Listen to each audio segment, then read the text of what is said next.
Well, another day, another show है त आजको दिन चाहिँ लेट्स प्रिभ्यू द म्याच। भोलि नेपालको म्याच चाहिँ इटलीसँग छ। सायद बेलुकाकै म्याच छ होला।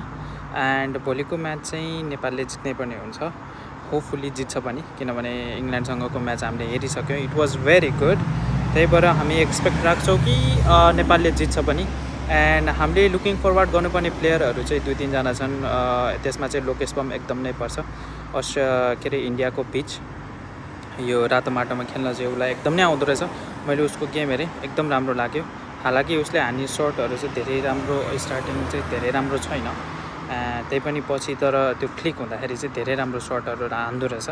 And Dipendra Singh Airee is one of the best है। हामीले हेर्नुपर्ने भनेको सन्दीप लामिछाने, यी 3 प्लेयरहरू चाहिँ one of the must in इटालीको गेममा, जसले गर्दा चाहिँ हामीलाई जित्न सजिलो होस्। र म एक्सपेक्ट गर्छु कि इटालीको गेममा चाहिँ नेपालले पहिला ब्याटिङ गरोस् भन्ने चाहन्छु, किनभने पछि पछ्याउँदाखेरि हाम्रो नेपालको डिफेन्सिभ बलिङ चाहिँ एकदम नै राम्रो छ जहाँ पनि। सो आई होप कि नेपालले बलिङ गर्छ, पहिला ब्याटिङ गर्छ अनि त्यसपछि पछि बलिङ गर्छ होपफुल्ली। एन्ड हामीले पनि यस्तो एउटा राम्रो कम्पिटिटिभ म्याच हेर्न सक्छौँ। त्यसपछि 2 पोइन्ट पाइसकेपछि नेक्स्ट गेम भनेको एकदमै हामीले एकदम जोससँग अलिकति पोजिटिभ इनर्जी लिएर जान सक्छौँ। त्यही भएर यो म्याच जित्न चाहिँ एकदम नै जरुरी छ। एन्ड भोलिको इटलीको म्याच भइसकेपछि कस्तो आफ्नो अब एउटा नेपाली फ्यान भएपछि अलिकति एक्सप्रेसन, हाम्रो जुन इमोसन हुन्छ नि त्यो त बगि नै हाल्छ। एन्ड त्यसको लागि चाहिँ म अझै पनि रेडी नै छु, राम्रो गेम खेल्छ भनेर र जित्छ भनेर।